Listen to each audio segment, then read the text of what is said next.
Pangarap ko ang ibigin ka. Kay tagal ko nang naghihintay na sa akin ay nag-aalay. Hindi, Marlica, dito na ako. Kakatapos ko lang sa trabaho kay sagutuhan ni Kapitan Tutan. Ito pala yung in-order mong banana loaf kay Lani Manguera. Ayan ito. Wow, ang perfect! Ang dami, ang laki, at higit sa lahat, siksik sa mani. Ang sarap-sarap ng banana loaf nito. Galing mo talagang tumiming, Samara. Saktong-sakto. Magkakapi tayo, mainit na yung water ko. Takto yun sa dalawang banana loaf na ito. Sure na sure, masarap to. Siyempre, galing to kay Lani Manguera ba yun? Lagi ako mag-order doon. Siyempre, pag-isa tayo. Inday Maharlika, yung presidente natin, nag-announce na siya. 10 days na lang daw magparehistro na tayo kasi malapit na daw yung election. Ano masasabi niyo doon? Ay naku, Samara, sabihin mo doon, ibalik niya muna yung 60 billion na ninakaw nila doon sa PhilHealth. Di ba? Pinapasauli ng Supreme Court. Ay naku, Inday Maharlika, di ba yung dati nating presidente, tumakas sa mainstream media, tinakasan daw yung mga sindrom dahil nga daw makukulong din, hinahabol daw ng ICC. Masasabi mo doon? Naliwasap naman din sa mga bayaran vlogger at saka mainstream media. Meron rin tumakas na dumaan pa ng immigration. Nagpunta lang yung dati nating presidente para makipaghalubilo dun sa mga kababayan ng OFW sa Hong Kong para magpasalamat. Ay nako, napakasinungaling nga naman talaga ng social media niya. Ginagawa nilang bobo yung mga manonood. Ay nako, buti pa tong ano ba to? Banana loaf ni Lani Manguera, talagang sure na sure. Alam mo naman yung bansang Pilipinas, bansa ng manipulation. Ang tao kasi sa Pilipinas, minamapulate. Kapag hindi kami mamakuhang i-manipulate, sisilahan kanila. Parang si Raquel Di Maculangan, gagawain niya yun. Sa bagay, ito kasi si Raquel Di Maculangan, talagang isinira na mahilig talaga manira ng kapwa yan. Kaya, dapat mag-iingat tayo sa mga taong manipulator. Oo, kailangan magkaagad maniwala sa mga mainstream media kasi mga troll siya ng presidente natin ngayon kasi kailangan nila bumawi kasi naalala mo yun nung nangangampanya yung presidente natin, talagang nagbibigay sila ng maraming pera. Ako nga naka 4,000 nga ako noon di ba? Alam mo yung pag maraming taong pinupuntahan, yung milyon-milyon, 1.5 bawat ulo noon. Kaya siyempre, babawiin nila yung mga nagastos nila during campaign. Kaya yung milyon, bilyon ang mga kinukurakot nila ngayon, pati tayo na damay.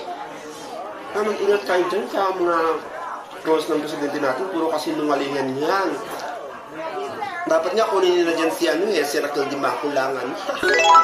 So dahil dyan, ang haba na ng kwento natin, no? Ang sarap talaga ng banana loaf ni Lani Malyari. Kaya dahil dyan, magbibigay ako ng panibagong lucky numbers nationwide for March 11, 2025. To all the winners of our summation sa ating 3318. So here in Tarlac City, so nagbigay nga tayo ng 1034. So ginawa nga natin 10 and 28 pero ginawa pa rin ni Mar Rojas ng 1 itong 28. So if you don't mind, kung nanood kayo, binigay ko yung 1034. Kaso nga lang, ginawa pa rin ni Mar Rojas ng 1 ang 28. So, nasoma tayo guys. So, narito na ang ating panibagong sumada for March 11, 2025. So, sa sumada ng 34-1, ang ibig pong sabihin niya, nag-iisang sasakyan or nag-iisang tahanan, then we have to use the power of negative and positive with an interval of number 2. Hello, Philippines nationwide. Huwag natin kalimutan again. Nasa po ko ng first fall ay kumalang sa taas, sa gitna at sa baba. Sa second ball naman, mula baba hanggang gitna. Pwedeng parang taas, parehong gitna, at parehong baba. So tip number 1 nationwide, we have the number of 2913. 429, kabilang ang 422. Idami mo na ang 1724, maging ang pompyang 17, 1821, or number 529 maging ang 1815. And here we now for other pets sa sumada nationwide dated on March 11, 2025. Araw ng mga daan na pilit kinukurakot ng mga politiko, kaya ang mga daan lubak-lubak na naman. Anyway, here we now sa ating given number na 311. So we have the number of 18, 3 for number 3. And for 11, we have the number of 425. Sa ating number 20 is the number of 1532.